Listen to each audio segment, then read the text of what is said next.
Sekarang ini kan pelatih ya, lu ke pelatih kepala gitu loh. Harusnya bisa memberikan minimal aura positif dulu lah kepada supporter-supporter yang di luar yang saat ini sedang kekecewaan kan.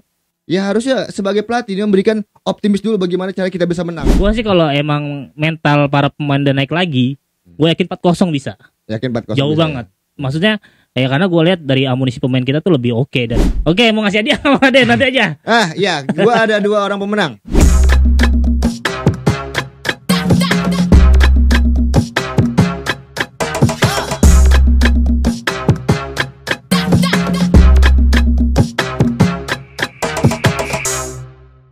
Lagi-lagi ngomongin sepak bola hanya di Raden History.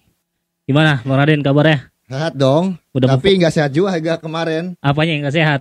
Kalah Billy 5-1 yang ya Kemarin. kecewa. Oh, belum bisa move on. Move on ya sedikit lah. Semoga kita menang Bahrain pastinya. Cuma peluang masih kebuka dong. Masih kebuka asalkan kita bisa menang lawan Bahrain, Bil. Oke, Bang Raden. Oke, setelah podcast kemarin ngebahas kekalahan antara timnas Indonesia melawan Australia, sekarang kita bakalan membahas timnas lagi nih. Ya. Persiapan melawan timnas Bahrain yang keduanya sudah tiba nih di Indonesia. Oke, timnas Indonesia kalah lawan Australia, sekarang lawan Bahrain. Kita mesti gimana nih? Kita tanya aja langsung ke Bang Raden. Gimana Ya. Bang Raden nih? Kita mesti gimana? Ya udah nggak ada kata lain, Bil, menang. Harus menang, wajib menang. Iya, kalau kita nggak menang, peluang kita tertutup. Walaupun karena kita akan berhadapi Cina lawan Jepang. Taruhlah kita 3 poin doang kalau misalnya kita kalah nih ya lawan Bahrain. Tersisa lawan Jepang yang menurut gua kita walaupun dia main nanti pakai pelapis tetap aja tim yang berat, Bil. Iya kan? Kalau misalnya dapat 4 poin laga tersebut dan kita dapat poin 3 hari ini, kita masih ada peluang untuk membuka ke runner up. Ya minimal, makanya gue bilang kita nggak boleh kalah di laga ini. Ini laga yang menentukan antara Indonesia apakah bisa melanjut ke fase berikutnya minimal round 4 atau menuju ya say goodbye Piala Dunia. Iya. Terlalu simpel aja, intinya menang. Karena gue juga kemarin lihat nih di postingan nih yang ngebandingin antara Patrick Kluivert dan Sintayong nih. Iya. Pertandingan Australia melawan Indonesia di Indonesia 0-0. Ya. Nah, di Australia Indonesia melawan Australia 5-1. Berikutnya Bahrain melawan Indonesia di kandang Bahrain 2-2. Nah, pertanyaan nih mau berapa skor berapa nih melawan Bahrain nih? Ini dia pertanyaan aja nih. Sekarang gini, Bil, waktu Bahrain lawan Jepang ya, waktu Bahrain lawan Jepang, itu Bahrain sampai babak pertama sampai menit 57 aja, Jepang sulit mencetak gol karena saking rapatnya di lini pertahanan Bahrain. Gue takutnya Bahrain melihat pertandingan melawan Australia dan Bahrain melakukan hal yang sama dan kita melakukan pola yang sama yaitu menyerang frontal tanpa memikirkan bagian belakang, ya kita bisa kejadian kayak lawan Australia lagi. Itu yang gue takutkan sebenarnya, Bil, di sini. Oke. Terus saat konferensi pers nih, Patrick Kluivert bilang nggak yakin melawan Bahrain.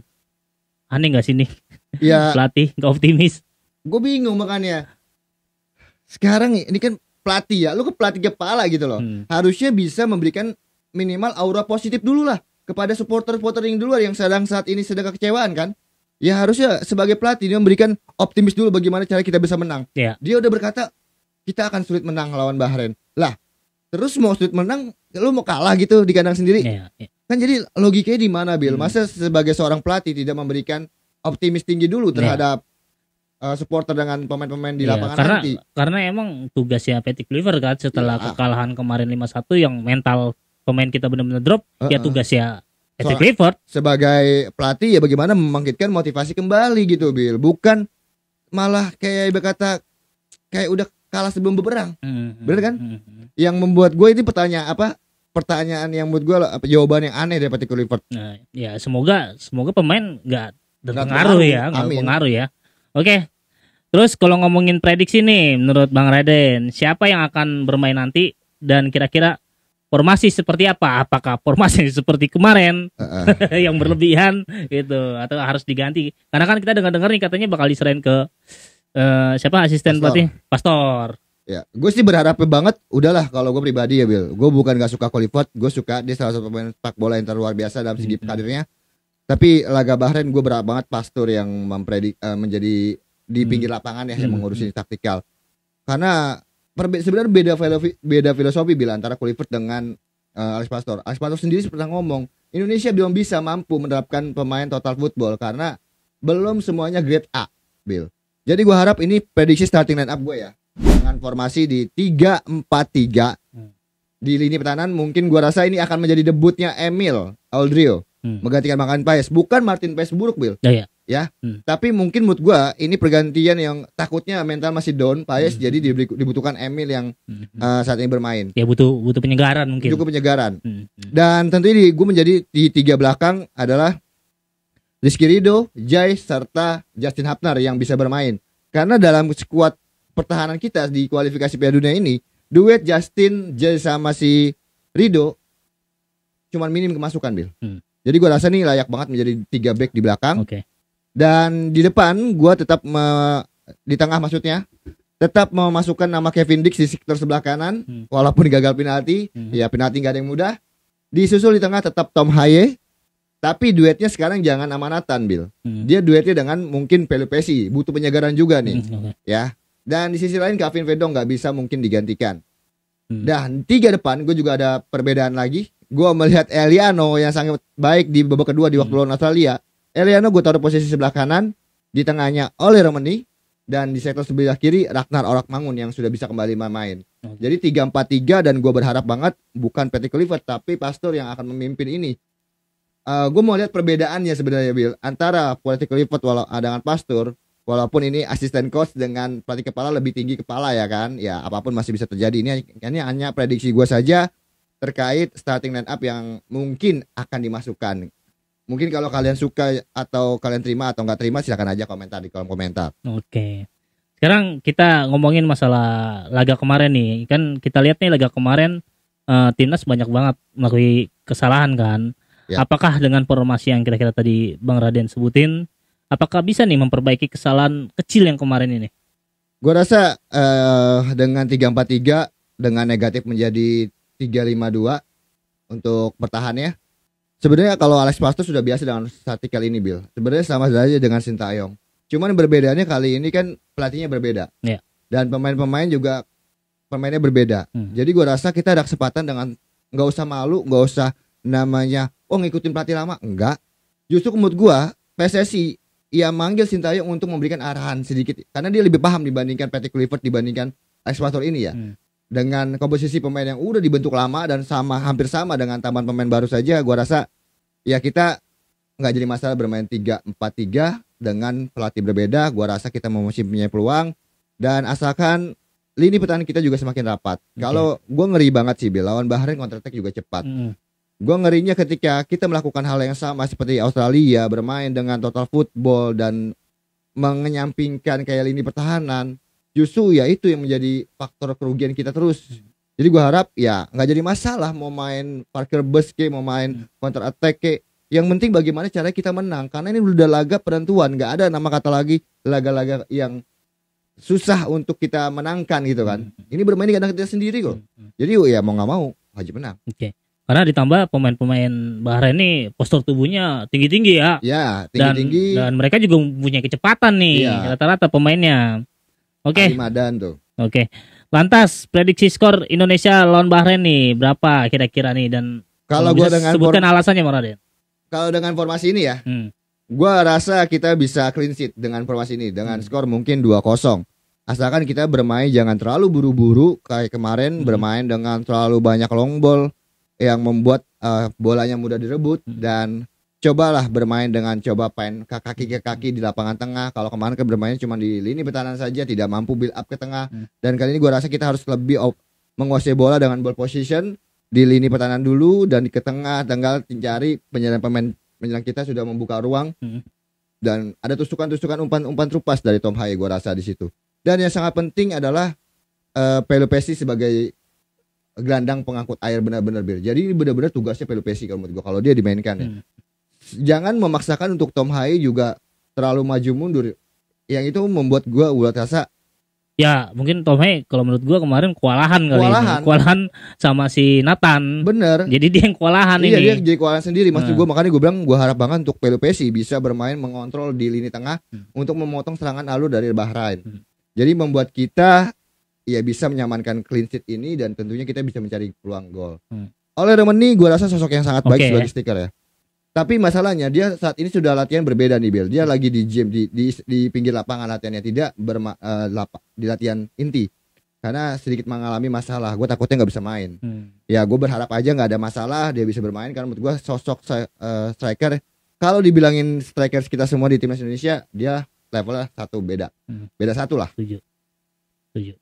Oke, kalau kita ngomongin kelemahan yang paling mendasar kemarin nih, chemistry. Ya.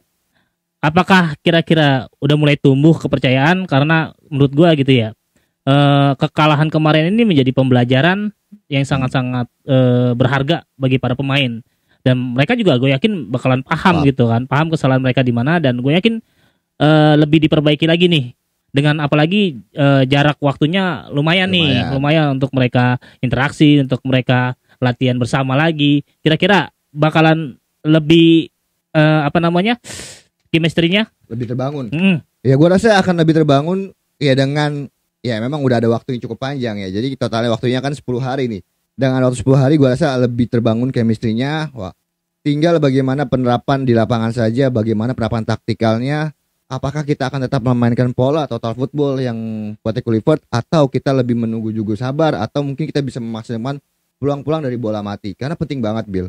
Kita lawan Australia nggak ada open play yang benar-benar open play dari bola mati yang kita tidak bisa maksimalkan. Kita tendangan penjuru banyak loh, ya kan? Tapi kita tidak dimaksimalkan. Semoga saja saat latihan saat ini di 4 hari waktu sebelum pertandingan nanti ada Selasa, latihan servis juga harus dicoba gitu loh. Dari manfaatkan bola mati. Karena kita mempunyai keunggulan juga. JXS juga tinggi, Rizky Ridho tinggi, ya kan? Banyak pemain-pemain tinggi yang ada di sektor punya kita. Jadi bagaimana cara memanfaatkan peluang-peluang bola mati kecil apapun. Kalau kita sulit open play, ya itulah bola mati itu menjadi alternatif kita sebenarnya. Ya itu yang gue pikirkan, bagaimana caranya ini. Kalau dalam chemistry gue rasa udah akan terbangun.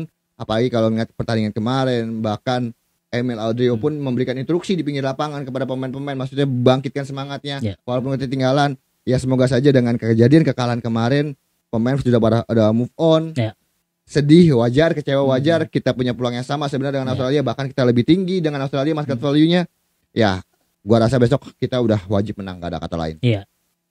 Karena gue juga ngelihat status para pemain yang gue lihat mereka udah pada move on nih, udah pada move on dan semangat lagi. Dan yang paling gue lihat satu sosok, Coach Sintayong dengan komentarnya. Gue benar-benar respect banget sama Coach Sintayong yang dia bilang ya ini bukan kesalahan siapa-siapa, karena emang waktunya mepet. Dan gue respect sama Coach kurang Sintayong. Latihan kalau kata Sintayong, kurang latihan. Itu hebat banget komentar. Sebenarnya sudah bagus, cuman kurang latihannya saja. Ya wajar karena 2 hari. Tapi kan gue baik lagi gini Bill, gue bukan merendahkan Patrick Kluivert ya. Ya sekarang lu udah menggantikan sosok pelatih lama, dan ini tengah musim. Pastinya lu kan dikasih tugas, lu bisa gak nih untuk menggapai poin 4 yang target ya kan. Ya itu harus ditargetkan. Nah itu harus job itu kan diambil sama dia. Berarti dia harus siap dong, menyanggupi kan. Ya berarti harus siap. Dan ternyata ya gak siap dengan kondisi yang ada. Malah tadi yang lu bilang pas di press conference dia bilang nggak yakin. Gimana? Itu dia. Makanya kan kita bingung di sini. Sebenarnya gue tuh udah dari awal udah bimbang dengan datangnya asisten pelatih dengan Patrick Kluivert yang menurut gue bertimpang jauh Bill. Dari segi filosofi bolanya berbeda. Kalau Patrick Kluivert dia total football, sedangkan kalau Spatur itu melihat komposisi pemain dan melihat lawan yang dihadapi sesuai dengan strategi. Sama mirip banget dengan Sintayong ya. Tapi kalau Kluivert memaksakan untuk bermain dengan total football, kita nggak perlu namanya menang dengan penguasaan bola, tapi kita butuh hasil. Bahkan Cristiano Ronaldo aja bicara begini, pertandingan 10 tahun ke belakang yang dipentingkan adalah kemenangan. Walaupun kita menguasai bola 100%, tapi kalau nggak menang yang dibicarakan adalah hasil. Ya kan? Intinya di situ aja. Ya udah, pokoknya gue sih berharap pemain-pemain sudah bisa move on, pemain bisa fight lagi dan didukung dengan ribuan masyarakat pencinta. Apalagi nih, gue juga udah lihat nih, ini spanduk-spanduk udah disiapin nih. Ya bahkan gini Bil ya, memang di hotel kemarin tuh ada kejadian masang petasan para supporter nih. Sebenarnya gue rasa nggak ada efeknya karena kan dia juga puasa lah Bahrain kan. Nggak tahu kali, nggak tahu kalau di Indonesia itu main petasan ya belum puasa rata-rata. Tapi gue belum ada komentar statement dari The Bahrain sih ya. Tapi ini ya itulah euforia timnas menjelang laga. Ya semoga koreografinya dari Legrandia sama Ultras luar biasa ya. Ya tetap kita doakan nih semoga timnas Indonesia melawan Bahrain itu menang poin penuh, dapat poin penuh. Ya, dan selanjutnya prediksi gue 2-0. Selanjutnya kita fokus melawan China. Benar. Di kandang kita sendiri nih. Gue mau tahu, lu prediksi berapa kalau lawan Bahrain? Wah, gue sih kalau emang mental para pemain udah naik lagi, gue yakin 4-0 bisa. Yakin 4-0. Jauh bisa, banget. Ya? Maksudnya ya karena gue lihat dari amunisi pemain kita tuh lebih oke dari skill, individu, segala gue lebih oke sih. Ya, tapi balik lagi kita ngomongin tadi. Udah dirubah belum nih kesalahan kemarin dari sudah evaluasi belum ya? Itu kalau udah evaluasi gue yakin 4 ke atas bisa ya. Kalau Bang Raden tadi berapa? 2-0. Oke, semoga yang penting dapat 3 poin. Oke, kita tanya dulu nih, kalian punya prediksi gak? Kalau prediksi kalau komentar aja. Prediksi komentar aja di bawah nih. Iya. Oke, mau ngasih hadiah Bang Raden nanti aja. Iya, gua ada 2 orang pemenang. Boleh. Jadi dengan saldo Rp50.000 nanti postingannya ada di Instagram Raden Story. Kalian ntar bisa cek syaratnya apa ya di sana ya. Jadi untuk 2 pemenang yang tebak skor antara Indonesia versus Bahrain. Oke. Jadi jangan lupa di pencet aja Instagram di akun link di bawah ini nih yang ada di deskripsi. Nanti silahkan cek di situ ya. Oke. Itu ya Bang Raden, langsung kita close. Close aja deh. Oke. Jangan lupa dan di subscribe, di komen dan di like, di share tentunya. Iya, bantuin nih buat kita semakin berkembang nih. Ini biar tempel-tempel ini. Persib Bandung, Arema, Persebaya apa-apa atau yang mau ngirim-ngirimin nih buat pajang-pajangan, boleh ke sini. Yang mau datang ke sini boleh nggak? Boleh. Mau pendukung Viking, mau The Jackmania, mau bonek, mau Arema, mau yang lain. Ya, mau Liga 2, Liga 3, Liga 4 boleh sini. Kita kembangin semua Liga 1, Liga 2, Liga 3, Liga 4 sama timnas. Tentunya. Oke, gitu aja. Sampai jumpa di video berikutnya. Wassalamualaikum warahmatullahi wabarakatuh.